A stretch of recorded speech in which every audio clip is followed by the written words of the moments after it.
Programme मध्य मुकाबले में खुश आमदेद। मैं हूं रबिया हसन, मेरे साथ मौजूद है रऊफ क्लास्टा। और आज के प्रोग्राम में जो टॉपिक्स हम शामिल करेंगे उसमें सबसे पहले मौलाना फजलुर रहमान अहमियत इख्तियार कर गए। हुकूमत और पीटीआई ने अपने परिडे में लाने के लिए मौलाना को बनाने की कोशिशें तेज कर दी। पीटीआई के साथ 12 साल से ताल्लुकात खराब हैं, ठीक होने में वक्त लगेगा। मौलाना ने भी डिमांड्स रख दी। दूसरी तरफ जेयूआई की नूर आलम खान ने आईनी तरमीम पर हुकूमत का साथ देने का इंदिया दे दिया, जबकि पीटीआई ने लाहौर में जलसे की नई तारीख दे दी। क्या तहरीक इंसाफ जलसे करने की पोजीशन में है? इसके अलावा बात करेंगे ताजिरों का टैक्स नेट में आने से इनकार, ताजिर दोस्त पॉलिसी ताजिर दुश्मन पॉलिसी करार। हुकूमत ताजिरों के मुज़ाकरात ताहाल नाकाम। इस्लामाबाद, लाहौर, फैसलाबाद समेत तमाम बड़े छोटे शहरों में कारोबार बंद। ताजिर तंजीमों ने मुतालबात ना मानने की सूरत में बड़ी वार्निंग दे दी। ताजिर क्यों टैक्स नेट में नहीं आना चाह रहे, इसके ऊपर बात करेंगे। इसके अलावा बात करेंगे सेनेट इत्तलात और नशरियात कमेटी ने तरमीम के साथ सहाफ़ियों और मीडिया प्रोफेशनल्स के तहफ़्फ़ुज़ के लिए कमीशन के क़याम के तरमीमी बिल की मंजूरी दे दी। कमेटी ने सहाफ़ी की तारीफ पर मुतालिका स्टेक होल्डर्स की तजावीज़ पीर तक तलब कर ली। आइंदा इजलास में हतमी ड्राफ्ट पेश करने की हिदायत। कमेटी इजलास में सीनियर एंकर्स ने क्या अहम पॉइंट्स उठाए, इनके ऊपर बात करेंगे। इसके अलावा बात करेंगे पंजाब और खैबर पख्तूनख्वा में गुज़श्ता 3 साल के दौरान गैरत के नाम पर सैकड़ों अफराद कत्ल, रेप और जिनसी ज्यादती के आदाद-ओ-शुमार ने चकरा कर रख दिया। सेनेट इंसानी हुकूक कमेटी में पेश की गई दस्तावेजात से एक्सक्लूसिव स्टोरी आपके साथ शेयर करेंगे और हमें ज्वाइन करें डिस्कशन के लिए सीनियर एंकर पर्सन और तज्ज़ियाकार मोहम्मद मालिक साहब, उनको वेलकम करेंगे। अस्सलाम वालेकुम मालिक साहब। जी अस्सलाम वालेकुम। मालिक साहब, बहुत शुक्रिया आपने हमें वक्त दिया। और स्टार्टिंग फ्रॉम ये जो नूर आलम खान साहब ने एक इंडिकेशन दे दिया है कि वो ये तरमीम जो है वो लेकर आएंगे ना, थोड़ा सा इसका बैकग्राउंड समझने की कोशिश करते हैं। ये हुकूमत की मंशा पे, उनके कहने पे कर रहे हैं। इसमें मौलाना की मर्जी शामिल है, नहीं शामिल है? अगर शामिल है तो क्या डील हो गई है?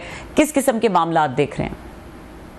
नहीं, बिल्कुल क्यों नहीं शामिल जी। जाहिर है उस दिन जब एजेंडा आया है 9 के 10 तो आइटम्स इनके हैं जिन आर्टिकल्स की ये बात कर रहे हैं, जिसमें ये अमेंडमेंट्स आते हैं और वो सारी इम्पैक्ट करती हैं सुप्रीम कोर्ट को और उसकी वर्किंग को। और इस वक्त जो आपको पता है जो सारा मैच पड़ा हुआ है सुप्रीम कोर्ट में, वो तो गवर्नमेंट का और पीटीआई का पड़ा हुआ और एस्टेब्लिशमेंट का। सो ऑब्वियसली अगर आप देखिए तो उससे 2-3 दिन पहले मौलाना साहब अनाउंस करते हैं कि मैं तहरीक नहीं चलाऊंगा पीटीआई के साथ मिलके, मैं अलहदा तहरीक अपनी रखूंगा सब कुछ। उसी दिन पता लग गया था कि जी कुछ खटका हो गया है, बिकॉज हवा तो निकल गया। पीटीआई की सड़क नहीं गर्म होती जेयूआई के वर्कर्स के बगैर।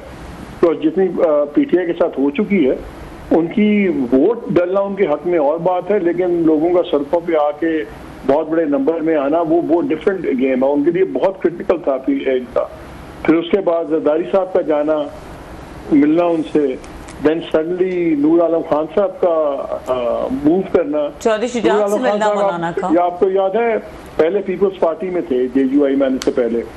सो उनका फिर ये तमाम बिल्स को टेबल करना और कॉन्स्टिट्यूशनल अमेंडमेंट्स के हैं बारिंग वन। एक उनका बिल है जो पिनल कोड वाला हुआ है, बाकी सारे कॉन्स्टिट्यूशनल अमेंडमेंट्स में हैं। और ये मैं आपको बताऊं, ये कॉन्स्टिट्यूशनल अमेंडमेंट 2/3 के साथ बड़े करीब हैं। नेशनल असेंबली में इनको 2-3 लोग चाहिए, 3 से 4 मैक्स। और अगर इनके साथ जेयूआई और एएनपी वोट करते हैं और सेनेट के अंदर 2 सीट्स का गेम है सारी सेनेटर्स की। और आपको पता है नेशनल इंटरेस्ट में तो बहुत चीजें इकट्ठी हो जाती है ना, तो उसमें एएनपी और जेयूआई बिल्कुल इनके साथ भी चल सकते हैं। सो ये बड़ा टच एंड गो चल रहा है, इसको हल्का ना लीजिएगा। खाली ये कोई बयानबाजी नहीं है, it's a very serious move. नहीं मालिक साहब, बिल्कुल हल्का लेने वाली बात तो नहीं है। और अताउल्लाह तारड़ सर जो आप बता रहे हैं कि पूरा उन्होंने अरेंजमेंट डिसाइड कर लिया। अताउल्लाह तारड़ साहब ने भी आज इस तरह की बात की। उन्होंने कहा कि हम आज़ाद जो पीटीआई के अरकान हैं उनसे बात कर सकते हैं। एंड सेकेंडली हम मौलाना के साथ भी राब्ते में हैं, तो they are making the arrangements. अब ये बताएगा कि ये वाकई नेशनल इंटरेस्ट में ये बहुत ज़रूरी है, क्योंकि हुकूमत का तो पूरा प्रोग्राम लग रहा है कि हो नहीं होना है। देखिए मैं तो, क्योंकि आप मुझे देख नहीं सकती, तो वो कॉलम्स बनाते हैं ना 2 हाथों से नेशनल इंटरेस्ट ब्रैकेट में डाल के, आप समझ लें कि मैं वही कह रहा हूँ। जी मालिक साहब, बहुत शुक्रिया सर, आपने हमें ज्वाइन किया। सर ये जो इस वक्त हम एक सूरत हाल देख रहे हैं, अभी आपने भी कहा 2/3 के करीब हैं, तो 2/3 करके इन्होंने करना क्या है? 2-3 काम मतलब चीज़ें मुझे समझ आ रही हैं, कोई 1-2 आप भी ऐड कर सकेंगे सर। एक तो नूर आलम साहब ये कह रहे हैं जजेस की ये तादाद जो है बढ़ाई जाए, 23 तक लेकर आए हैं। वो दानियाल का है, वो दानियाल साहब कह रहे हैं वो लेकर आए।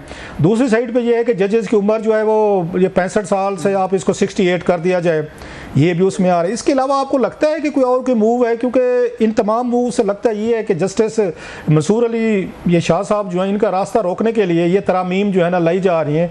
हुकूमत अफोर्ड नहीं कर सकती कि मज़ीद कोई इस तरह का चीफ जस्टिस है जो बैठ के हुकूमत को टफ टाइम दे, और मेरा ख्याल हमारी इस्टेब्लिशमेंट भी नहीं चाहती होगी। सो कितने चांसेस हैं कि यहाँ पे चीफ जस्टिस की एज का जो बिल है वो पार्लियामेंट में लाया जाए? सर नहीं, आप पहले आ जाएं सिंपली रऊफ नंबर बढ़ाने पे। सर देखें, अगर नंबर बढ़ता है, मेरे प्रोग्राम में दानियाल चौधरी आए हुए थे तो मैंने उनसे पूछा, मैंने कहा 23 का फिगर आपने कहाँ से लिया? उन्होंने कहा जी बस ले लिया।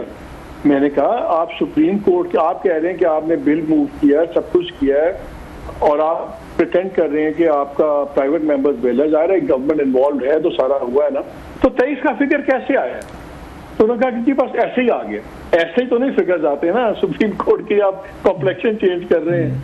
तो वो तो नजर आ रहा है कि आप स्टैकिंग कर रहे हैं, कि आप एक बैलेंस कर रहे हैं। जो चीफ जस्टिस साहब का परसेप्शन ये है कि उनके लाइक माइंडेड माइनॉरिटी में है, दूसरे मेजॉरिटी में। पहला इम्पैक्ट क्या होगा? एक डिसीजन हो गया हुआ रऊफ के फैसलों में भी कि रिव्यू को लार्जर बेंच सुनेगा। अब अगर आप तादाद बढ़ा देते हैं तो लार्जर बेंच जो होगा, उस लार्जर बेंच के अंदर आपको लाइक माइंडेड मिल जाएंगे बड़े, और बड़े बड़े क्रिटिकल केसेस के भी रिव्यूज हैं। उसमें ये रिजर्व सीट्स का भी रिव्यू है, उसमें और चीज़ों के भी रिव्यू है। तो जब आप खाली तादाद बढ़ाते हैं जजेस की, तो आप इसको उस जाविये से देखें कि लार्जर बेंच पे क्या होगा। अभी 2 मिनट के लिए आप चीफ जस्टिस आपको साइड पे करते हैं, वो तो कॉन्स्टिट्यूशनल अमेंडमेंट के बाद उनकी चीज़ें होंगी ना। अभी तो सिंपल एक्ट में है जो गवर्नमेंट करवा लेगी, वो तो सिंपल एक्ट को अमेंड करना मेजॉरिटी से होगा। उसका डायरेक्ट इम्पैक्ट ये है कि रिव्यू पिटिशंस में अब आपके जो बेंच बनेंगे उसमें आप एक बैलेंस और क्रिएट कर सकते हैं। फिर आप 8-5 नहीं होगा, फिर हो सकता है कि वो 13-5 या 13-9 हो जाए, लेकिन जिस तरफ गवर्नमेंट चाहती है। ये बड़ा इंपॉर्टेंट है। एक जो अभी ये नहीं मान रहे बात, लेकिन आज इनडायरेक्टली मान ली इन्होंने मेरे शो के अंदर, वो ये थी कि ये 209 को भी चेंज करने का सोच रहे हैं। 209 में ये था कि पहले होता ये था कि कोई भी हाईकोर्ट का जज, उसको आप ट्रांसफर कर सकते थे किसी और हाईकोर्ट में जी। फिर 18th अमेंडमेंट के अंदर ये शामिल कर दिया गया कि जज की मर्जी होनी जरूरी है, उसकी कंसेंट चाहिए। अब सुना ये दोबारा उसको लेके जा रहे हैं कि जज की कंसेंट भी चाहिए, वो ट्रांसफर हो सकता है। अब आप इमेजिन करें, इस वक्त इस्लामाबाद हाई कोर्ट में 6 जजेस ने खड़ा डाला हुआ, आउट ऑफ 8 6 जजेस ने डाला हुआ। आप इनको 4 कोर्ट्स में बांट दें, भेज दें, किसी को लाहौर भेज दें, किसी को सिंध भेज दें, तो खत्म हो गया ना मसला। इस्लामाबाद हाई कोर्ट का क्राइसिस खत्म हो गया ना। सो एक बहुत मूव ऐसी चल रही है जो बहुत ज्यादा इंटरफेरेंस होगी इंडिपेंडेंस ऑफ जुडिशरी के अंदर, और जिसका आगे बहुत बड़े कॉन्फ्लिक्ट बन सकते हैं उससे।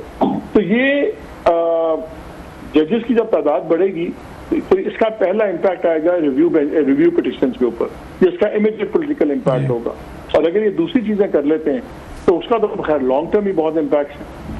अच्छा, अगर जो मेन चीज़ है जिससे मेरा ख्याल है इमरान खान साहब ने भी अपनी कंपेन ज़रा तेज़ की है, उनके पार्टी लीडर्स हैं, बयानात दे रहे हैं, ट्विटर पे भी हमें लग रहा है कि बहुत ज़्यादा उस पर जोर दिया जा रहा है, वो काजी फैज़ ईसा साहब को टारगेट किया जा रहा है, क्योंकि ये खबरें आ रही हैं शायद कि उनको 3 साल के लिए मज़ीद एक्सटेंशन दी जाए। अगर हुकूमत एक्सटेंशन का लफ्ज़ यूज़ नहीं करती, वो महज इसकी जो एज का ये एज है सुप्रीम कोर्ट के उसकी जज या चीफ जस्टिस की, वो 65 साल से वो कर देते हैं जनाब 68 ईयर, और उसमें कहीं एक्सटेंशन नहीं, और आज से ये होगा अप्लीकेबल होगा। तो क्या करेंगे कि उसको काजी फैज़ ईसा साहब, मतलब ये कानून के तहत वो जारी रखेंगे जनाब, ये कानून में लिखा है, मैंने एक्सटेंशन तो नहीं ली, अब ये उसमें लॉ आ गया, लॉ के तहत मैंने 3 साल मजीद रहना है।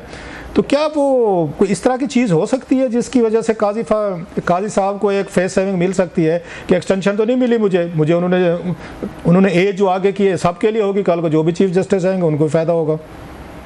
देखिए, फैज़ ईसा साहब ने आज तक कहीं भी कैटेगोरिकली ये नहीं कहा कि वो इतनी बातें करते हैं, वो आराम से क्लियर भी कर सकते हैं। ठीक है, वो दलील बिल्कुल जजेस की अपनी जगह ठीक है कि जी जजेस हर बात का जवाब नहीं देते, लेकिन मेरा ख्याल है जिस बात से बहुत ज्यादा कंट्रोवर्सी जन्म ले रही हो उसमें जजेस बात कर भी दें तो बेहतर ही होता है। तारड़ साहब ने कहा कि जी मैंने बात पूछी थी चीफ जस्टिस साहब से, उन्होंने कहा कि मैं 3 साल वाली एक्सटेंशन या वो टेनर में नहीं इंटरेस्टेड, मैं नहीं लूंगा। ये चीफ जस्टिस साहब खुद भी कह सकते हैं। चीफ जस्टिस साहब चाहें तो वो खुद गवर्नमेंट को कह सकते हैं कि यार आपने मेरी बारी भी नोटिफिकेशन निकाला था 2-3 माह पहले, अब इस बारी आप इनका भी निकाल दें ताकि ये बहस खत्म हो जाए। देखिए, जो नोटिफिकेशन नहीं निकल रहा और ये बात चल रही है, उसकी वजह से जो भी कानून साजी हो रही है या चेंजेस हो रही हैं उन पर बहुत ज्यादा बहस हो रही है, सवालिया निशान उठ रहे हैं। ये जजेस की जो तादाद बढ़ाने की बात हो रही है, अगेन अगर अब आपने बढ़ाने हैं तो लॉजिक ये कहती है कि यार जो इनकमिंग चीफ जस्टिस आ रहे हैं वो और आइंदा की जो क्रॉप है वो अगले जजेस चूज करें। जैसे फौज में होता है, जो आउटगोइंग आर्मी चीफ होता है वो प्रमोशन नहीं करता, इनकमिंग जो आर्मी चीफ होता है वो आके अपनी प्रमोशंस करते हैं क्योंकि उन्होंने आगे इदारे को चलाना है, सब कुछ करना। यहाँ पे फायजीसा साहब ने कहीं ये र्यूमर्स खत्म नहीं की, तो उनकी मर्जी या करें ना करें, वी कांट फोर्स हिम, जजेस नहीं बोलते। लेकिन मालिक बात बताएं, मैं सॉरी आपकी बात काट रहा हूँ, ये क्या ये हमारी इस्टेब्लिशमेंट ये हुकूमत अफोर्ड कर सकेगी जो उन्होंने पिछले कुछ साल एक में हमने देखा है जब से काजी साहब आए हैं और हुकूमत को थोड़ा सा कंफर्ट आया इस्टेब्लिशमेंट को कि उन्होंने बहुत सारी चीज़ें ऐसी की हैं जो सूट करते थे उनको, वो ये रिस्क लेंगे कि इनको जाने दिया जाए घर और उसके बाद ये मंसूर अली शाह साहब आ जाएँ और जो एफर्ट्स उन्होंने की और बड़े अहम केसेस अभी पड़े हुए हैं सुप्रीम कोर्ट में वो दोबारा रिवर्स हो जाएँ, उनके 1-2 साल की मेहनत जो है वो दोबारा डाउन द ड्रेन। तो ये रिस्क लेगी हुकूमत और एस्टेब्लिशमेंट, या वो ज़रूर हर सूरत में कोशिश करेगी कि काजी साहब को बताया जाएगा सर हम एक्सटेंशन तो नहीं दे रहे, हम तो ओवरऑल ये एज लिमिट जो है वो बढ़ा रहे हैं, आपको इससे क्या मसला है? तो काजी साहब भी तो इनकार करने की पोजीशन में नहीं रहेंगे। तो हुकूमत तो मेरा नहीं ख्याल है कि जी रऊफ, इसमें तो कोई शक ही नहीं है कि गवर्नमेंट तो डेस्परेटली चाहती है, अगरचे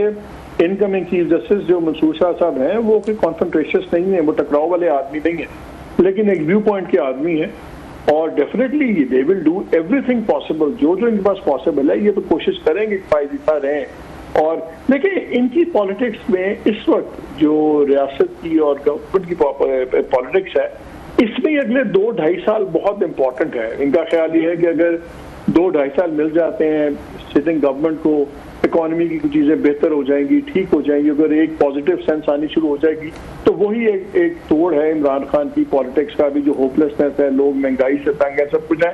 अगर इकोनॉमी ज़रा बेहतर हो जाए और वो पिक कर जाएगी अगर चीज़ें चलें ठीक, तो उनका ख्याल है कि फिर वो एक बहुत बड़ा जो इस वक्त मॉन्स्टर बना हुआ है इनके नज़दीक पॉपुलैरिटी पीटीआई की, वो फिर डील हो सकती है। इनके लिए ये 2-2.5 साल बहुत इंपॉर्टेंट है, इसलिए ये हर कोशिश ये करेंगे कि यही सेटअप चले आगे। और अच्छा, आपको क्या लगता है सर कि काजी साहब हमेशा कहते हैं जी मैं मैन ऑफ प्रिंसिपल हूँ, असूल की, कानून की मैं बात करता हूँ, तो उनकी बातों से यही लगता है हमेशा ये बात कहते होते हैं, क्या वो इतना बड़ा अखलाकी फ़ैसला ले सकेंगे? कानूनी फ़ैसले की नहीं बात कर, अखलाकी की मॉरल बेसिस पे कि अगर ये हुकूमत ये 3 साल ये आगे बढ़ा देती है एज लिमिट जो है, तो वो इसको क्विट करेंगे कि नहीं कि ये इसको अगले आप चीफ जस्टिस अप्लीकेबल करें, मुझसे मत करें? आपको लगता है या काजी साहब कहेंगे नहीं जनाब के no it's law of the land so I have to follow it? मेरा ख्याल है इट इज अनफेयर कि हम ये एक्सपेक्ट करें अगर एक चीफ जस्टिस हैं और उनको 3 साल मिलते हैं, एज लिमिट एक्सटेंड हो जाती है, तो मेरा ख्याल है शायद हम भी ज्यादा ही एक्सपेक्ट कर रहे हैं कि वो क्यों छोड़ें, फ्रैंकली क्यों छोड़ें। टू बी वेरी ऑनेस्ट, बात तो यह है कि क्या फैसले वो ठीक कर रहे हैं, क्या कॉन्डक्ट ठीक है? अगर कॉन्डक्ट ठीक और अपने ज़मीर के मुताबिक कर रहे हैं तो उसमें मुझे कॉन्ट्रडिक्शन नजर नहीं आता। To be very honest. नहीं मालिक, आपने ज़मीर का लफ्ज़ यूज़ किया, बड़ी है कि ये पॉपुलर सेइंग तो है पर लोग बड़ा पसंद करते हैं जजेस जब कहते हैं कि हम अपने ज़मीर को जवाब दें, ज़मीर पे फैसले करेंगे, लेकिन आप जैसे दोस्त ये भी तो कहते हैं कि फैसले ज़मीर पे नहीं किए जाते, कानून और आइन पे किए जाते। ज़मीर तो हर बंदे का डिफरेंट है, आपका मेरा, मतलब एवरीबॉडी हैज़ ए उसका डिफरेंट ज़मीर, तो ज़मीर का मतलब तो फिर कानून आइन ना हुआ सर। कानून, अगर आप कानून के मुताबिक फैसला करेंगे तो वो ज़मीर के मुताबिक ही ना, आप बाउंड हैं कि कानून के मुताबिक फैसले करें रिगार्डलेस उसका बेनिफिशियरी कौन है। तो कानून और ज़मीर आपस में कॉन्ट्राडिक्ट तो नहीं करते। बिल्कुल आप ठीक है, आप अगर कानून के मुताबिक कर रहे हैं तो इसका मतलब है आप ज़मीर के मुताबिक कर रहे हैं। अच्छा, आज हमने देखा बड़ी तादाद में लोग बाहर निकले हैं, थोड़ा सा मतलब अनरेस्ट हमें नज़र आया है, 4-5 बड़े बड़े यहाँ पर मुजाहरे नज़र आए हैं बड़ी तादाद में। हमने देखा है कि आपने भी देखा होगा, सबसे पहले ताजरों ने बड़ा शटर डाउन किया, जो बड़ी हद तक बताया गया कामयाब हड़ताल शायद पाकिस्तानी तारीख में रिसेंट हिस्ट्री में की गई है कि वो टैक्स नहीं देना चाहते, हुकूमत उन पर टैक्स लगा रही है, नंबर 1। फिर हमने देखा PWD के मुलाजमीन थे, उसको बंद किया जा रहा है, वो बाहर निकले, उन्होंने ब्लॉक किया है। और सबसे बड़ा धरना हमने देखा है यहाँ पर utility store corporation of Pakistan जो है, उसके 10,000 मुलाजमीन है, वो इस्लामाबाद हैं, उन्होंने यहाँ पे पूरा इस्लामाबाद को चौक किया हुआ है, D चौक वगैरह। तो आज तो लगता है हड़ताल और धरनों को था, बल्कि मैं तो उसको ये पढ़ रहा था कि इवन इस्लामाबाद का फेडरल कॉलेज बोर्ड जो है, उसके खिलाफ स्टूडेंट बाहर निकले हैं जनाब कि हमें फेल क्यों किया है। आज तो 4-5 बड़े बड़े जलसे जुलूस और एहतजाज हुए हैं सर। तो यहाँ पे तो चीज़ें नहीं संभल रही, इधर से ये चीज़ें मसले हम बता रहे हैं कि हुकूमतें अपने कॉन्स्टिट्यूशनल लीगल इशूज़ में पड़ी हुई हैं, चीफ जस्टिस के हैं, हुकूमत के हैं, बिल्स हैं, लोग सड़कों पर आए हुए हैं सर, एक डिससेटिस्फेक्शन का लेवल जो है वो बढ़ता जा रहा है। तो ये कैसे देखते हैं सर, मतलब अनार्की खुदा ना खास इनको स्टांस लेना पड़ेगा, इनको स्टांस लेना पड़ेगा। बाद आपने 25 करोड़ का सोचना है कि 12,000 का सोचना है। पहले आप PIA के 12,000 मुलाजिम को लेके बैठे हुए थे, 100 अरब से ज्यादा आपको नुकसान आपने ठोक दिया। आप यूटिलिटी स्टोर की बात करते हैं जी, 12,000 मुलाजमीन है, जो अरबों रुपए का नुकसान हर साल हो रहा है, वो कौन, आप और मैं अपनी जेबों से देते हैं, टैक्स पेयर देता है। ये दुकानदार सारे सड़कों में निकले हुए हैं। GDP का 18% है, इनकम टैक्स में 2% से भी कम है, ये टैक्स देते नहीं है। मतलब ये लुट मची हुई है, हर कोई बदमाशी करता है। यही तो पता लग जाएगा आप गवर्नमेंट के कितने हैं ये। मालिक साहब मौजूद हैं जी? यार मालिक साहब को दोबारा करें, अभी उनसे हमने ये कमेटी मीटिंग का पूछना है जो आज इनका वहाँ पे एक मैच पड़ा है, वहाँ पे इंफॉर्मेशन कमेटी भी बात करेंगे। PTI के जलसे इनका क्या? हाँ, PTI के जलसे हैं अभी, वो भी रहते हैं। मालिक साहब को जरा दोबारा ढूंढे सर, उसके पे सारा। अच्छा क्लास साहब, जो मालिक साहब बात कर रहे थे कि जो ये मुल्क में सिचुएशन बनी है तो हुकूमत को एक स्टैंड लेना पड़ेगा, तो यू एग्री विद दिस कि हुकूमत स्टैंड लेने की पोजीशन में है? मेरा ख्याल है हुकूमत को जो सबसे बड़ा डिसएडवांटेज है, मालिक साहब ने बातें ठीक कह रहे हैं, हमारा ताजर जो है, अनपॉपुलर सी बात है, वो टैक्स देने को तैयार नहीं है इस वक्त। वो कहते हैं हम पहले थोड़े टैक्स दे, बिजली का मतलब 80 रुपये साथ मौजूद है। जी मालिक साहब सारी लाइन काट गए थे सर। देखिए बात ये है कि ये जो बातें होती हैं जी, हम ये दे रहे हैं वो दे रहे हैं, आप पे नहीं दे रहे। सैलरी क्लास ने इनसे 250 अरब ज्यादा टैक्स दिया है, तनख्वाहदार तबके ने, और जो रिटेलर्स हैं और एक्सपोर्टर्स हैं, इन्होंने 200 बिलियन से ज्यादा उनसे कम टैक्स दिया। आप एक दुकान उठा लें लिबर्टी मार्केट लाहौर की या ब्लू एरिया में, आग लग जाए तो बताते हैं जी करोड़ों का सामान पड़ा हुआ था। टैक्स देते नहीं है, एक मजाक बन गया इस मुल्क में, और उसका बहुत सारा तनख्वाहदार तबका ले रहा है। जो 1 लाख रुपया बच्चा कमा रहा है तनख्वाह, वो उस पर 100% उस पर टैक्स इंक्रीज हो गया। ये जो करोड़ों अरबों रुपए की दुकानदारी होती है, होटल्स बड़े बड़े चल रहे हैं, ये सारे चल रहे हैं, ये टैक्स नहीं देते, ये बदमाशी है। ये तो अब फैसला गवर्नमेंट को करना होगा। ये मालिक साहब आप बिल्कुल ठीक कह रहे हैं। हम आप और हमारे जैसे लोग हैं जितने भी हम यहाँ पे मौजूद हैं, सारे हम सैलरीड क्लास हैं, सारा बोझ हम पे है। हर दफा मतलब हमारे ऊपर कोई ना कोई ये कुल्हाड़ा चढ़ाया जाता है, लेकिन ब्लॉक नहीं करते हम, लेकिन हमें से डाल दिस उसका मतलब है तनख्वाहदार बंदे को आप छुरी फेरते रहे। नहीं, बिल्कुल ठीक कह रहे हैं आप। लेकिन जब वो ये देखते हैं, मिफ्ता इस्माइल साहब की बात सुनते हैं, शायद खकान अब्बास साहब की बात सुनते हैं कि मिफ्ता इस्माइल साहब ने कहा कि 550 बिलियन रुपीज़ तकरीबन 4 असेंबलियाँ वगैरह और मैंने सेनेटर्स मिला के डेवलपमेंट फंड पर इनको दिए जाते हैं, 500-600 अरब रुपया जो इनके लिए रखा जाता है, इन्हीं टैक्सेस से इकट्ठा करके। और उस पर शायद खकान अब्बास साहब ये कहें कि जनाब 30% जो है ये इसमें रिश्वत और किक बैक्स में जाते हैं। 150-2 अरब रुपया तो वो कहते हैं रिश्वत और किक बैक्स में हमारे नुमाइंदों की जेबों में जा रहा है। जब लोग ये सुनते हैं तो लोगों का तो शटर होते हैं कि हमारा पैसा जा किधर रहा है। मेरा बड़ा सिंपल एक लॉजिक है, जो टैक्स नहीं देता ना उसको हक ही नहीं है कि वो फाइनेंस के मामले में बात करे। बिल्कुल ठीक। जिस पे टैक्स लागू होता है और वो नहीं देता, वो किस मुंह से बात करता है? पहले अपना टैक्स तो देना, फिर पूछे कि मेरे टैक्स के पैसे से क्या हो रहा है। ये सारी BS है, ये सारा बुलशिट करते हैं। ओ जी ये नहीं हो रहा, ओ पहले टैक्स दो तो सही ना। टैक्स तुम देते नहीं हो, तुम्हारे ना टैक्स देने की वजह से दूसरों पे चुनियां फिर रही हैं, और आप आके हमें अखलाकियात का लेक्चर देते हैं। ये कोई बात है? अच्छा क्या बात है कि जी वैसे आपका हक क्या, आप और मेरा हक है, हम पूछ सकते हैं कि जी ये वेस्टेज मैं टैक्स दे रहा हूँ, आप टैक्स दे रहे हैं। जो टैक्स चोर है वो किस मुंह से, किस लॉजिक से उसकी वो बात करेगा कि जी वो किस उसका हक क्या पूछने का? लेकिन ये देखें, चलो ये बात आपकी ठीक है, लेकिन टैक्स की आपने बात की है, GST जब लग गया है, पानी पीने पे भी है, दवाई पे भी है, खाने पीने, दूध, हर शय पे GST है। इनडायरेक्ट टैक्स तो तकरीबन हर बंदा दे रहा है सर। क्यों है क्यों आपके इनडायरेक्ट टैक्सेस की रेशो क्यों है? बिकॉज आपके डायरेक्ट टैक्सेस की आपकी बेस नहीं बढ़ी। जब आपके डायरेक्ट टैक्सेस आए होंगे तभी आपकी इनडायरेक्ट टैक्सेस से जान छूटेगी। आप इंग्लैंड में जाते हैं, आप अमेरिका में जाते हैं, वही जो अंडे की कीमत थी 5 साल पहले भी अंडा उतने का था, आज भी उतने का। 1 लीटर दूध 10 साल पहले भी उतने का था, आज भी है डबल रोटी उतने की। क्यों है? बिकॉज इनकम टैक्स लोग दे रहे हैं, टैक्सेस डायरेक्ट टैक्सेस आ रहे हैं। जब डायरेक्ट टैक्सेस नहीं आएंगे तो उसका बोझ इनडायरेक्ट पे आएगा ना। ये जो दुकानदार और ये लोग पैसे नहीं दे रहे, इसका बोझ लोग समझते हैं शायद ये नहीं दे रहे, तो खैर पता नहीं कौन दे रहा है। और भाई आप ही दे रहे हैं इनडायरेक्ट पे फॉर्म में। ये जो टैक्स नहीं देते, ये इनडायरेक्ट टैक्सेस हम इनके टैक्स दे रहे हैं। हम क्यों दें भाई? आम आदमी क्यों दे? Very true sir. अच्छा, इस पे हम बात करते रहेंगे, जरा थोड़ा जलसे पे आ जाए सर। इमरान खान साहब का जलसा जिस तरह उन्होंने कैंसिल किया, अब वो कह रहे हैं हमने लाहौर में करना है 8 सितंबर का। आपको लग रहा है जलसा होते हुए या एक और बहुत बड़ा टकराव होने वाला है? कि वो खान साहब ने कहा कि आपकी दफ़ा मैं भी मना करूं तो आप लोगों ने मना नहीं होना, इसका मतलब है आपकी दफ़ा तो ज़रा। मैं तो गवर्नमेंट के लोगों से एक सवाल करता हूँ, अगर आपका ख्याल है कि उनके पास ताकत नहीं है तो उनका ब्लफ कॉल कर लेते थे जलसा। और अगर जलसा होता है और बहुत बड़ा होता है तो क्या कौन सी क़यामत आ जाएगी यार? अगर आपको फिक्र है कि जी कोई तहरीक बनेगी, तहरीक तो भी हमें नजर नहीं आती गर्म होते हुए। Let them. हमने इसमें 8 फरवरी को भी तो वोट पड़ गया था ना, क्या कर लिया? तो अब वो 8 फरवरी का इलेक्शन जीत के भी वो बेचारे कहाँ हैं?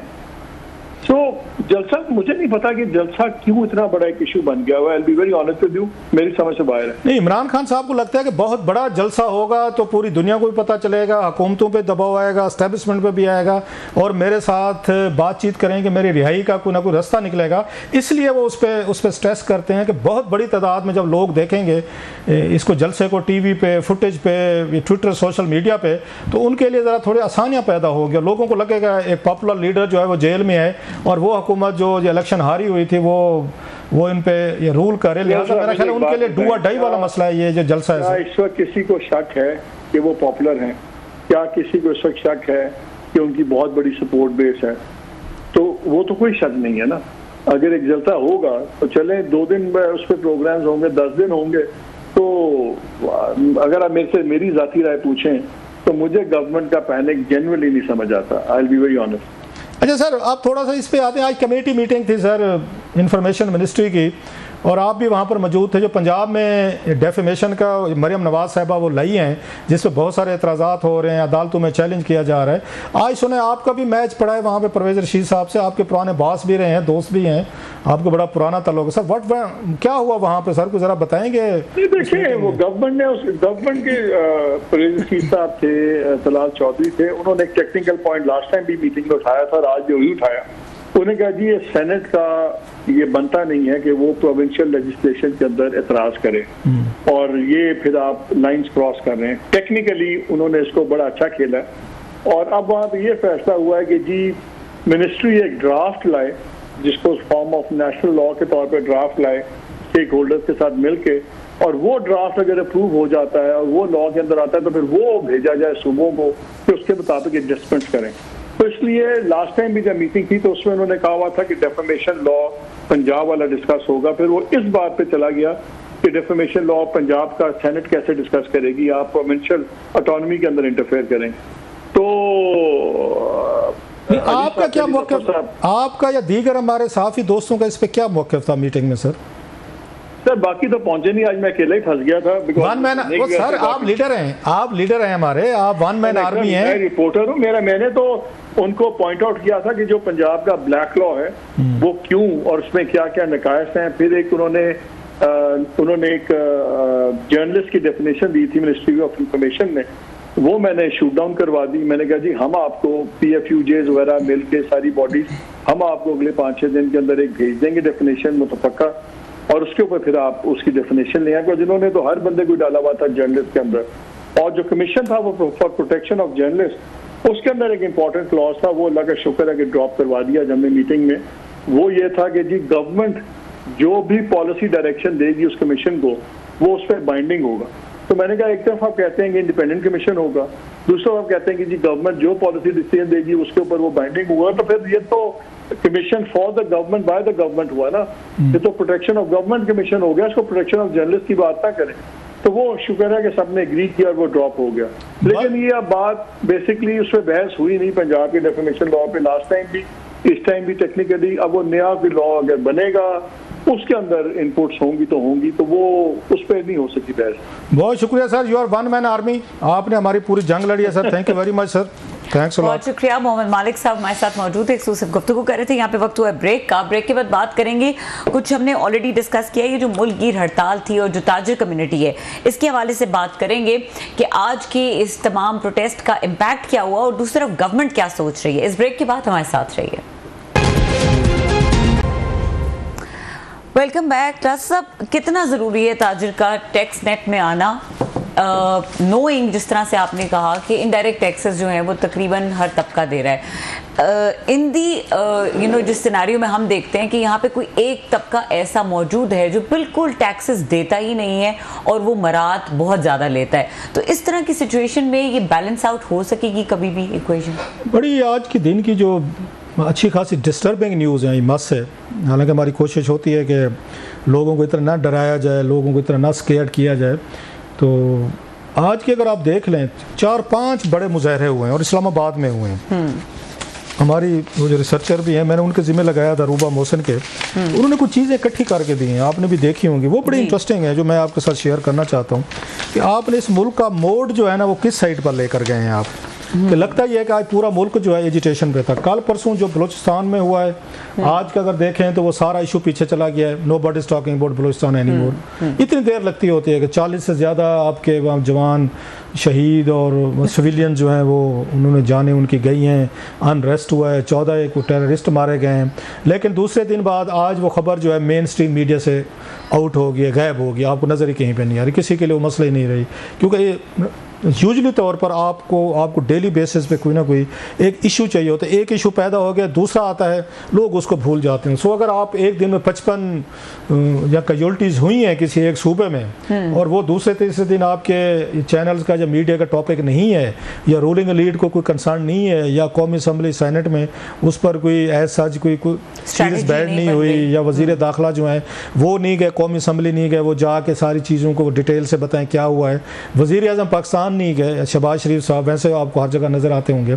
ये मतलब रूलिंग लीड का आपको वो बता रहा हूँ, इंडिफरेंट बता रहा हूँ कि उन्होंने किसी एक दो बयानात दे के प्रेस रिलीज दे के उन्होंने अपनी जान छुड़ा ली है। इतना ही काम है, इतना ही वो अपने आप को जिम्मेदार समझते, क्योंकि उन्हें पता ये है कि नेक्स्ट एक लोग जो हैं अपने और इशूज़ में पड़ जाएंगे। अदरवाइज इट वॉज ह्यूज एक डिबाकल था जो कुछ हुआ है उसमें बलूचिस्तान में। आज की देख लें जो गवर्नेंस पे जो बड़े सीरियस और ख़तरनाक सवाल उठ रहे हैं, आज 4-5 बड़े मुजाहरे हुए हैं। एक तो शटर डाउन, जैसे अभी मालिक साहब से बात हुई है कि शटर डाउन इतना बड़ा इतना मुझे तो रिसेंट हिस्ट्री में नज़र नहीं आता कि कोई आपकी हड़ताल हुई हो इतनी कामयाब हुई हो, सारे के ताजरों ने कहा जी कि हम ये पैसे देने को तैयार नहीं हैं। दूसरा आपने देखा होगा, चलो उस पर आते हैं ताजरों वाली बात पे, मालिक साहब के से अभी बात भी हो रही थी, वो बड़ा इंटरेस्टिंग टॉपिक है कि वो क्यों नहीं देना चाहते। आज जो है आपने देखा होगा कि यहाँ पर यूटिलिटी स्टोर कॉरपोरेशन 10,000 बंदा उसका इस्लामाबाद आया हुआ है पिछले 3-1 दिन से। फिर हमने PWD को देखा है, उसके लोग जो हैं वो भी सड़कों पे आज बाहर निकले हुए हैं, उन्होंने अलहदा हंगामे किए या उन्होंने सड़कें वगैरह ब्लॉक की हैं क्योंकि उनको पिछले महीने बंद कर दिया गया था। फिर हमने देखा कॉलेज के स्टूडेंट्स जो हैं वो बाहर निकले, हमें फेल क्यों किया, क्योंकि अब सबको ये लग रहा है कि मसला उस वक्त हल होगा जब आप बाहर निकलेंगे, सड़कों पे जाएंगे, मीडिया आएगा, क्लिप्स बनेंगे, कोई इसके बाद तकरीरें होंगी, कोई थोड़ी सी पुलिस आएगी, हर कोई अब आता है इस्लामाबाद आते और अपने मसले हल कराना चाहता है। ये सिलसिला शुरू हुआ था ताहिरुल कादरी साहब के दौर में, मुझे याद पड़ता है जब पीपल्स पार्टी की हुकूमत थी, जहाँ पर 2012 की बात है, ताहिरुल कादरी साहब आए थे और उस वक्त कंटेनर लगने शुरू हुए थे।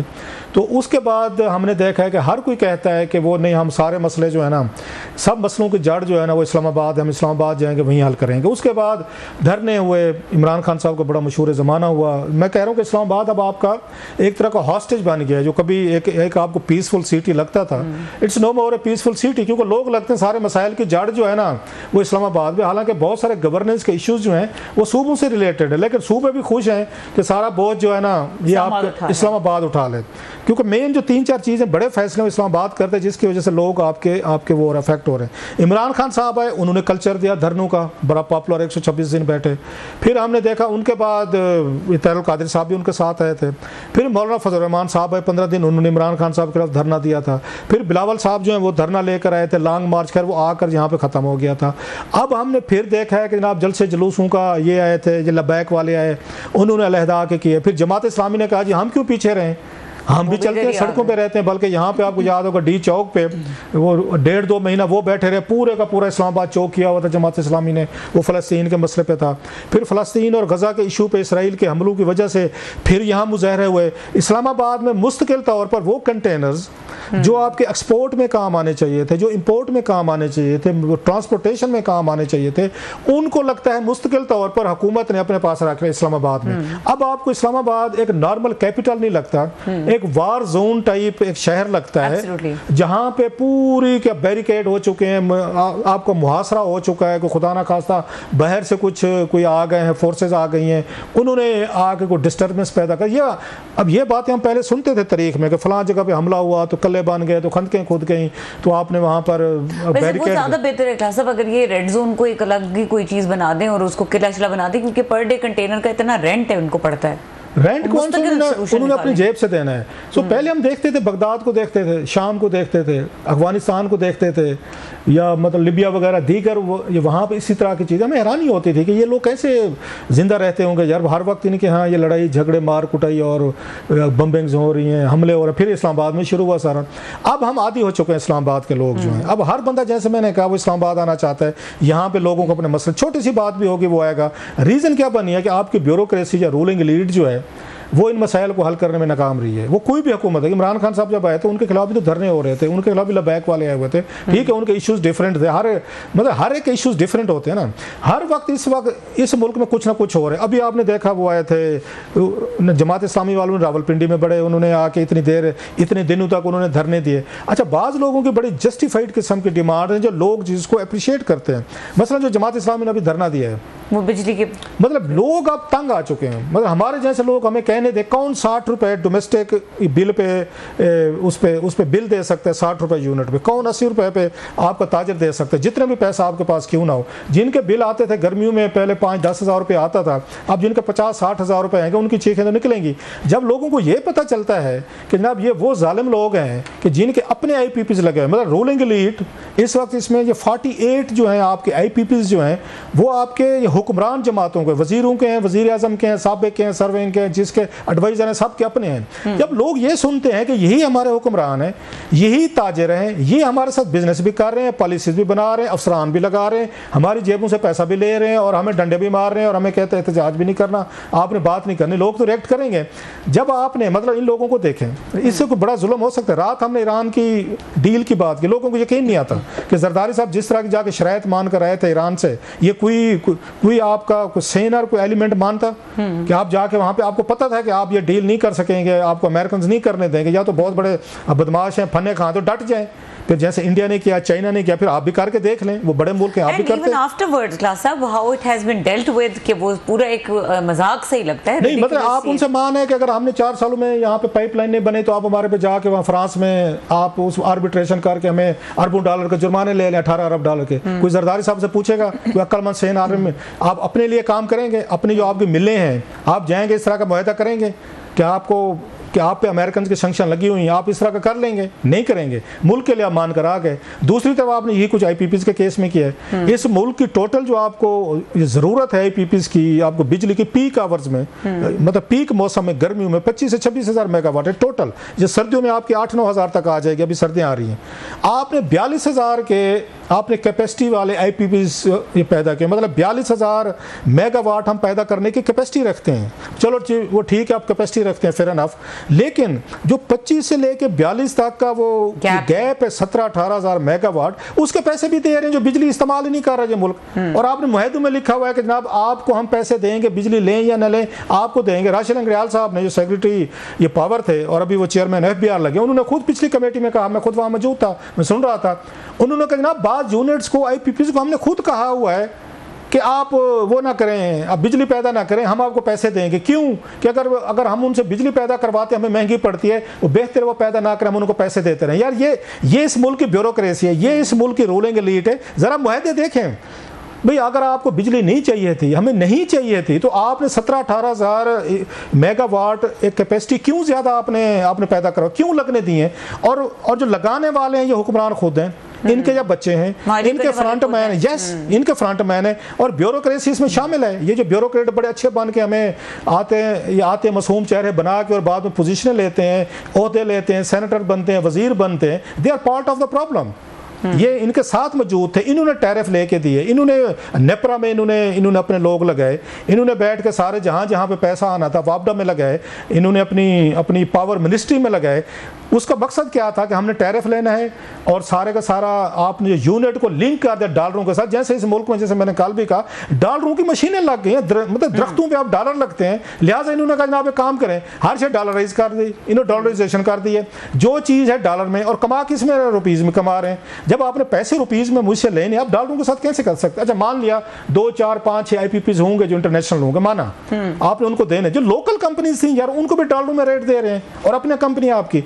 ये चीज़ें जब आवाम तक जाती हैं तो उनको डिससेटिस्फेक्शन आती है कि ये, अच्छा उस वक्त भी यही आवाम थी, यही मीडिया था जो रोता है आज बैठ के, मतलब है यहाँ पे कि जनाब जुल्म हो गया। उस वक्त क्या कहते थे ये 80s 70s में कि इस मुल्क को जी जिम्मेदारों ने तबाह कर दिया है, फ्यूडल वडेरों ने तबाह कर दिया। किया होगा मानता हूँ, वो भी उनकी बहुत सारी उनकी अपनी खामियां थी फ्यूडलिज्म की, लेकिन फ्यूडल कम अज कम ये वो ताजरों की तरह वाला काम नहीं कर, वो ज़मीनें बेच रहे थे, वो अपने मतलब फने खानी रखने के लिए बाज का स्कूल नहीं बनने देंगे, DC साहब मेरे न डेरे पे हैं, मैं नंबरदार बन जाऊँ, मुझे कोई ज़मीन अलाट हो जाए, मेरे को फने खानी बन जाए। उसके ये मसले थे कि SP जो है मेरे डेरे पे है, डिप्टी कमिश्नर के साथ मेरी दोस्ती होनी चाहिए, ये मसाइल थे उसके। आपने कहा इस मुल्क में ताजर आएगा, ज़रा थोड़ा सा कोई टाई कोट पहन के आएगा, पढ़ा लिखा अंग्रेजी उर्दू ठीक बोलेगा, वो इस मुल्क को आगे लेकर जाएगा और नवाज शरीफ साहब को एक सिंबल के तौर पर पेश किया जाएगा कि ये देखें अर्बन एलीट का बिजनेसमैन। अब भुगते हैं, ताजरों को आप लेकर आए हैं। अच्छा जो वो जिम्मेदार थे उन्होंने कहा हमें ताजर बनना चाहिए। ये पीपल्स पार्टी मोस्टली ये किसानों की, मजदूरों की, ये जिम्मेदारों की पार्टी थी। उन्होंने कहा नहीं हमें वो रूट लेना चाहिए, हमें बिजनेसमैन बनना चाहिए। उन्होंने भी मिलें लगाना शुरू कर दी। अच्छा इनका ये था, ये जो बिजनेसमैन थे इन्होंने कहा नहीं जनाब हमने जिम्मेदार बनना है, इन्होंने भी यहाँ पे जाकर ज़मीनें खरीदना शुरू कर दी। तो दोनों का मकसद यही था कि हुकूमत में आया कि हमने बिजनेस करना है। अब ये हुकूमत भी कर रहे हैं, ये बिजनेस भी कर रहे हैं और पैसा भी बना रहे हैं, और लोगों को फिर धड़ल्ले से कह रहे हैं आप टैक्स नहीं दे रहे, जैसे अभी कह रहे हैं भाई लोग टैक्स नहीं दे रहे तो मुल्क चल कैसे रहा है भाई। अच्छा लोग जब इनके लल्ले तलल्ले देखते हैं, मतलब आप ये PWD वाले देख लें या आप यूटिलिटी स्टोर वाले देख लें। मेरा दोस्त है बेचारा वहाँ पे वो उस यूटिलिटी स्टोर में होता है, वो करोड़ में, उसमें ज़िला शफीक, उसका नाम शफीक ये गजाली उसका नाम है, क्लास फेल होता। तो जब मैं उसका रोना धोना देखता हूँ तो मुझे साफ ज़रा उसके बच्चे हैं, उसकी फैमिलीज हैं, उसकी तरह अगर थाउजेंड्स ऑफ लोग हैं, वो भी आया हुआ है यहाँ पर। वो जब ये देखते हैं कि हुकूमत के पास इन MNAs को देने के लिए बकौल मिफ्ता इस्माइल साहब इनके पास 600 अरब रुपया है, जिसमें से बकौल शायद का कनाबासी में रिपीट कर रहा हूँ, वो कहते 30% तो ये खुद खा पी जाएंगे कमीशन में। वो कहते अपने कमीशन के लिए पैसे हैं आपके पास, आपके पास अपना IPP जो आपके बच्चों के IPPs हैं या जो आपने फ्रंट मेनू के जरिए लगवाए हुए हैं या बाकी लोगों ने, उनको 17-18 हज़ार मेगावाट की आपने IPPs को कैपेसिटी चार्जेस के पैसे भी हैं। लेकिन जब बात हमारे पे आती है आप कहते तनख्वाहें नहीं है, IMF नहीं मानती। IMF IPP पे मानती है कि इनको 17-18 हज़ार मेगावाट जो है मुफ्त में घर बैठे इनको पैसे देते रहो, इनको डॉलरों के साथ आप अटैच कर दो। लेकिन वो कहते हैं जब हमारे पे बात आती है शफीक गजाली साहब पे या उनके घर पे, वो कहते हैं हमने मुल्क चलाना है तो बचत आपसे करनी पड़ेगी, आपकी तनख्वाह हम काटेंगे, 100-150 अरब रुपये जो नुकसान और पूरा करेंगे। जो यहाँ पे चौके छक्के लग रहे हैं, IPPs में लग रहे हूँ या आपके डेवलपमेंट फंड में लग रहे हूँ, आप कमीशन खा रहा हूँ, तो ये वो एक डिससेटिस्फेक्शन है जो लोगों तक जाती है कि उन्हें लगता है सड़कों पे निकल कि हमारा हुक्मरान हमारे साथ नहीं है, ये हमारे पैसे पे आयाशा कर रहे हैं। लेकिन मालिक वाली बात ठीक है, इसका मतलब ये नहीं है कि आप टैक्स ना दें, इसका मतलब ये नहीं है कि आप उसमें, लेकिन एक इक्वेशन बैलेंस करने की भी तो क्लास अब जरूरत है और एक स्ट्रक्चर मिलाने की चीज़ों को जरूरत है। मेरे ख्याल से इससे कोई भी नहीं इनकार कर सकता कि टैक्स नहीं देना चाहिए, लेकिन किसको कितना देना चाहिए इस पे जरूर बात होनी चाहिए। ब्रेक के बाद हम डिस्कशन करेंगे मजीद कि ये हालात किस तरफ लीड कर रहे हैं। इस ब्रेक के बाद हमारे साथ रहिए। क्लास साहब, ये जो बात आप कर रहे हैं जिसमें आप ये कह रहे हैं कि एक हर तबका जो है वो बहुत हद तक पिस चुका है, अब मजीद गुंजाइश नहीं है, लेकिन दूसरी तरफ अगर हुकूमत को देखें तो उनका एक फेवरेट स्टेटमेंट है सख्ती से निपटा जाएगा, आईनी हाथों से निपटा जाएगा। तो ये हर मामले को अगर इसी सख्ती के साथ डील करते रहेंगे तो फिर ये फिजा में धरने और प्रोटेस्ट ये किसी एक पार्टी का मसला नहीं रह जाएगा, तो फिर बहुत ज़्यादा पेनिट्रेट कर जाएगी इस सिचुएशन के अंदर। अब इसको थोड़ा कपल करेंगे, ये ऑलरेडी जैसे मैंने कहा पॉलिटिकल डिससैटिस्फैक्शन एक है यहाँ पे या तो पॉलिटिकल स्टेबिलिटी होती, फिर आप ये चीज़ें कर सकते थे। 8 फरवरी के इलेक्शन के बाद जिस तरह इमरान खान साहब और उनके फॉलोअर जो हैं, जो ये महसूस करते हैं कि उनका वोट चुराया गया है, फिर उनके मैंडेट पे डाका डाला गया है, उनका जो राइट थे वो नहीं पूरे किए गए, और जिस तरीके के उन पे क्रैक डाउन हुए हैं और उनके लोग गिरफ्तार हुए हैं, उसके बाद जिन हालात में इलेक्शन हुए हैं, इमरान खान साहब खुद जेल में हैं, एक मैसिव हमें कन्फ्रंटेशन नज़र आई है। वो आप फसाद में मौजूद है। पिछले 2-3 सालों से आप मुसलसल देखें, हम उसमें हैं, एक फेज़ में, कन्फ्रंटेशन के फेज़ में। अगरचे आप इसको देखें 2014 से ऑनवर्ड, जब 2014 से पीछे जाए तो मैं जहाँ पे जाते जाएंगे कोई टाइम आपको मिलता नहीं। उस वक्त नवाज शरीफ साहब हैं, जजेस के मूवमेंट के लिए उन्होंने एक तहरीक चलाई होती। उससे पहले जो है जजेस को जब सैक किया गया था मुशर्रफ दौर से, 2006 से ऑनवर्ड इस पाकिस्तान ने कुछ सुकून के लम्हे नहीं देखे। अगर 2006 से ऑनवर्ड आप देखें, बल्कि 2007 ये जब शुरू 2006 आखिरी साल था कि मुशर्रफ दौर में चलें, क्योंकि नवाज शरीफ साहब नहीं थे, बीबी नहीं थी, कंपैरेटिवली यहाँ पे उन्होंने जैसे तैसे डंडे से जैसे भी था एक अमन कायम किया हुआ था। अब पॉलिटिकली तौर पर चीज़ें जना मुशर्रफ एंड कंपनी जो है उन्होंने संभाली हुई थी। 2007 में जब उन्होंने इनको सैक किया था, ये इफ्तिखार चौधरी साहब को, और फिर एजिटेशन शुरू हुई, उसके बाद आप नोट करें कहीं पर कोई स्टेबिलिटी हमें नजर नहीं आती। इसी नवाज शरीफ साहब जो है, इन्होंने फिर पीपल्स पार्टी हुकूमत के खिलाफ इन्होंने एक तहरीक चलाई, जजेस के रेस्टोरेशन के मूवमेंट की, ये भी लॉन्ग मार्च लेकर आ रहे थे। उस वक्त सारी चीज़ें हो रही थी, एक पॉलिटिकल हुकूमत मौजूद थी उस वक्त, इनकी गिलानी साहब और सदर जरदारी साहब की। उसके खिलाफ सुप्रीम कोर्ट में ये खुद गए थे, नवाज शरीफ साहब और शहबाज शरीफ साहब, इन्होंने कमीशन बनवाया डिसलॉज करने के लिए। सो उस वक्त ये पॉलिटिकली तौर पर क्यास पैदा कर रहे थे, और उस वक्त इमरान खान साहब नहीं थे, सीन पे नहीं थे वो। उस वक्त सीन पे अगर जो भी आपको क्यास नजर आ रहा था 2008 से 2013 तक, उसका क्रेडिट डिसक्रेडिट जो है ना वो इन्हीं को जाता है, पीएमएल नवाज को जाता है। और ये उस वक्त मिले हुए किसके साथ थे? ये उस वक्त जना शुजा पाशा और जना कियानी साहब के साथ मिले हुए। मेमो गेट जो है उसी जमाने में इसको प्रोपेगेट किया गया और ड्रामे किया गया और पता नहीं क्या क्या उसके हवाले से ये कहानियां बनाई गई, जस्ट टू मलाइन ये उनको हुसैन हकानी साहब को कि उनको हमने गंदा करना है, उनको बुरा करना है। इन्होंने उस वक्त पूरी की पूरी धूल उड़ाई थी नवाज शरीफ साहब ने, जो आज कहते हैं कि इमरान खान साहब और उनके फॉलोअर जो है ना वो कुछ सुकून का सांस नहीं लेने दे रहे। तो सुकून का सांस ये भी नहीं ये लेने दे रहे थे उस पीपल्स पार्टी दौर में। जब इनकी हुकूमत आई, वो कारमा भी कोई चीज़ होती है, जो काम इन्होंने उनके साथ किए थे पीपल्स पार्टी के साथ, नवाज शरीफ साहब ने कम ने वो इमरान खान साहब ने शुरू किए। वो धरना लेके बैठ के 126 दिनों दुनिया जहाँ की उन्होंने बातें की। उस वक्त इनको लगता था कि मुल्क की सलामती खतरे में, मुल्क में पॉलिटिकल स्टेबिलिटी आप नहीं आने दे रहे। वो इमरान खान साहब ने पूरे 4-5 साल इनको एंगेज रखा, स्टेबिलिटी नहीं है, आपके सामने है।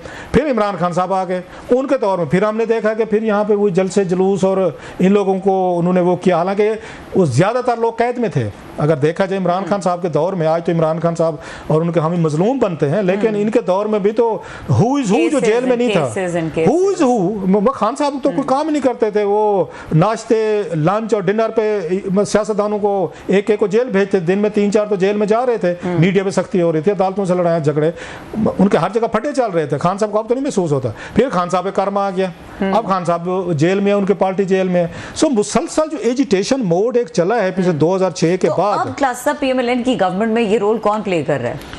अब साहब जरा इमरान खान साहब जो हैं उनका दबाव मौजूद है, नंबर 1। अब इनकी पॉलिसीज हैं जिस तरीके से अब आप पे दबाव है। एक इनकी बात भी समझ में आती है आपको कि अगर आपका ताजे टैक्स नहीं देता, जो कि नहीं देता, देने को तैयार नहीं है, वो ये उसकी अपने पास मतलब 101 रीजनिंग है जो भी होती रहे। फिर IMF एक और आपको कहती है कि टैक्स जब आपके पास नहीं होता पूरा, आपकी इनकम और एक्सपेंडिचर में जो डिफरेंस आता है, फिर आप करते क्या? बैंकों से लोन लेते हैं, आप कर्जे लेते हैं। बैंक इसलिए तो यहाँ पे अरबपति हो गए, बैंक का सबसे ज़्यादा प्रॉफिट है कि आप वहाँ 22% आप उस पर ले रहे हैं, मार्कअप पे हुकूमत उनसे बारो करते हो, किसी और को कर्जे नहीं देते। उसका नतीजा ये निकला है कि सारा पैसा जो आप जो यहाँ से इनकम ले रहे हैं, सारे का सारा सूद में जा रहा है। सूद की पेमेंट में 52% ऑफ टोटल बजट जो है ये सूद में जाएगा आपका। जब 100 रुपए में से 52 रुपए आप सूद दे रहे हैं, तो IMF कहता है भाई साहब आप इसलिए बारोइंग को आ रहे हैं कि आपका पैसा नहीं है, टैक्स नहीं है, तो टैक्स लगाएं ताकि बैंकों से बारोइंग से बचे। अब आम आदमी ये बात नहीं समझता, वो कहते भाड़ में जाए भी, हम कहाँ से पैसे दें हम।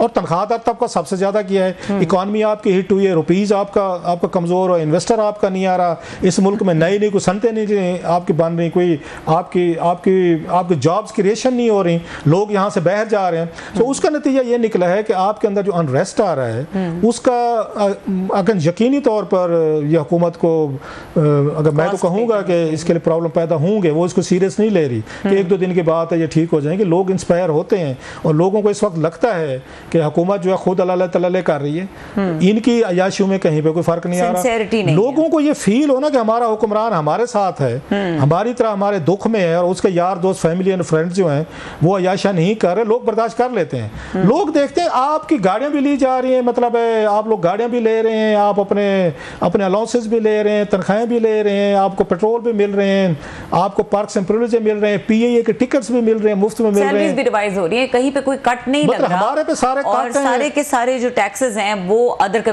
जो सेगमेंट ऑफ सोसाइटी हो उसके ऊपर लगाया जा रहा है। अच्छा क्लास साहब, बिफोर वी कंक्लूड ये बताइए मौलाना किस साइड पे हैं? मौलाना एक तरफ जो शुजात से मिलते हैं, जरदारी साहब से मिलते हैं, दूसरी तरफ पीटीआई के वक्त से मिलते हैं, उस कमेटी बनती है, बातचीत होती है, फिर कुछ समझ नहीं आ रहा। नूर आलम खान साहब का भी, जिस मैंने स्टार्ट में मालिक साहब से पूछा, मौलाना है किस तरफ? मौलाना अपनी तरफ हैं, वेरी सिंपल। वन वर्ड अगर जवाब पूछा जाएगा मौलाना किसके साथ है, मौलाना अपने साथ है। Is he right now with the government?